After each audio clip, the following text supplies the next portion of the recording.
Hey everyone, Steve here from 11ish, a channel where we talk about lucrative investment strategies and opportunities based on the requests from the 11ish collective. If you've been following along, you would have bought gold and silver around the April and May time, and you would have made more than 11% on gold and more than 50% on silver. Now you're probably wondering if it's too late to buy more, or maybe you should be exiting the strategy altogether and finding a more interesting opportunity. In this video, we're going to talk about the pros and cons of both. So if this is the type of content you've been looking for, please hit the like button and let's get started.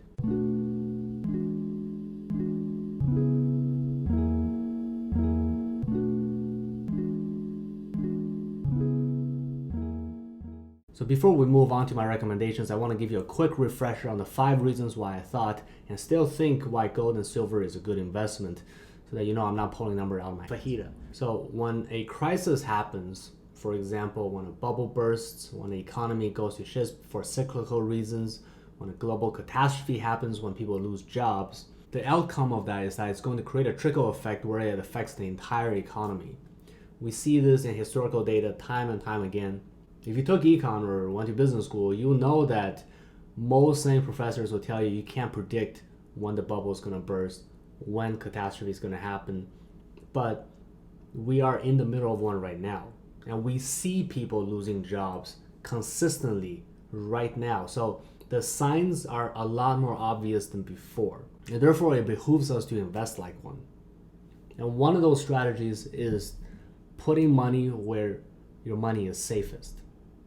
This is a good practice because when the economy goes to shit, when the federal government is not boosting our economy and the world economy, so on and so forth, what's going to happen is that all investors are going to try to put money where it's safe. And gold is one of those places where money is safe. And therefore, when people start piling money into gold, your value will go up as well because you got there first, right? So that's the number one reason why you should invest in gold. The second reason has to do with inflation. Now, because we're in a global crisis, the government is pumping money into the system to keep businesses operating, pumping money into the system so that people who can't work have enough to live off of. And even that, they're printing even more money because the amount of money they printed in the trillions are still not enough. Now, just to be clear, they're not infusing the economy with existing money that they've saved up. There's no rainy day fund for this kind of situation.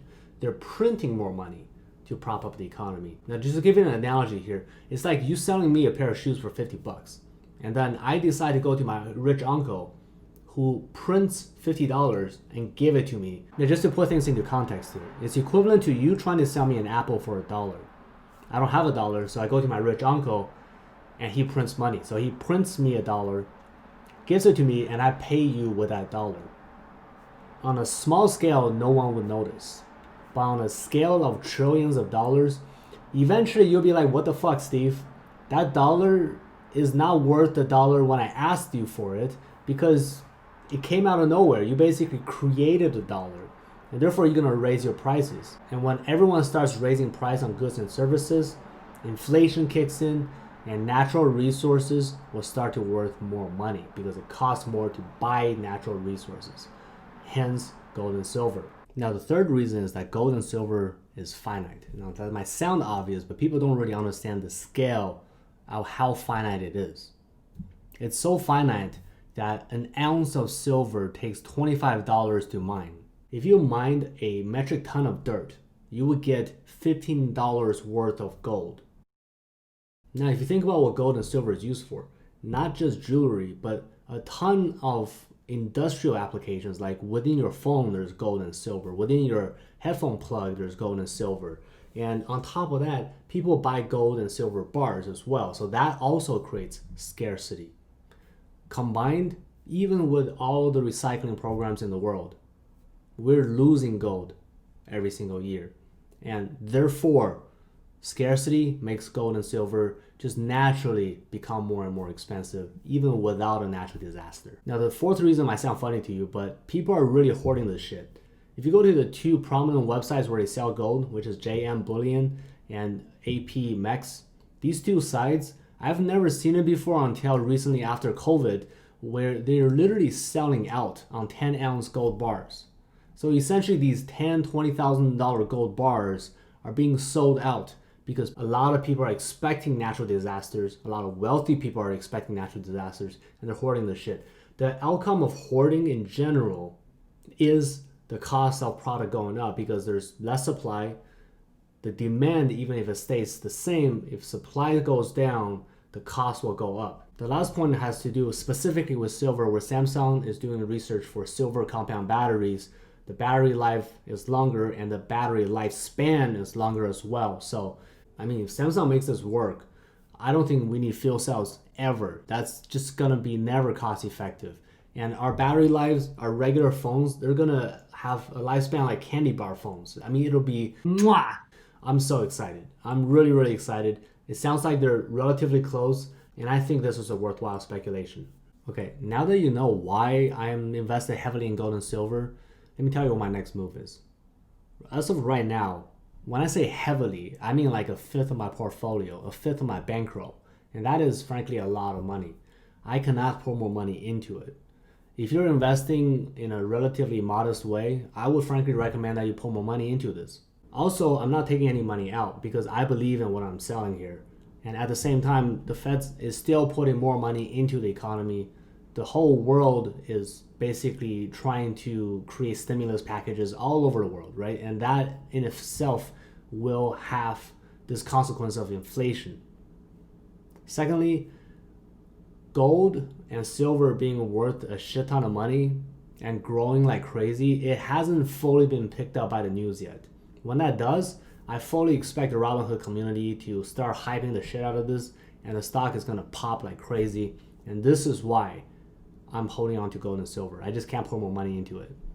If you look at the last recession, gold prices alone, it almost tripled from the beginning of the recession to the tip of the recession. We're not at the tip of a recession because most people don't think we're in a recession yet. So the shit has not hit the fan yet. Plus, the federal government is propping up the economy, so the shit can't hit the fan yet. When it does, it's gonna splatter spectacularly. I mean, gold has grown more than 80% since I started investing in gold, and that was before this YouTube channel.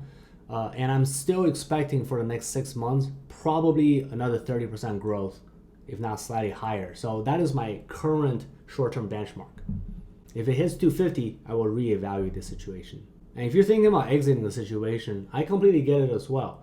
You know, there's a lot of interesting stocks out there, specifically when Apple is trying to do a split, and also Tesla is trying to get into the S&P 500. Those two plays might have a bigger short-term gain just because it's much more relevant right now, and Robinhood is already front-facing on that news. So that might be more interesting if you're looking for a short-term pop. But if you're looking for a less risky, less hypey investment, I highly recommend gold and silver still. So now that you know my thoughts around gold and silver, what are your thoughts? What is your price target and why? If you haven't started investing in gold and silver, would you start now? I would love to hear your thoughts and get your feedback. And if you have any questions, concerns, or requests, please join the 11ers Collective, hit that subscribe button, and then leave a comment. I would love to open a dialogue with you, and I try to talk with every single person that leave a comment. People who agree with me or disagree with me, they all get a fair share. Thanks for watching, and I look forward to working with you next time.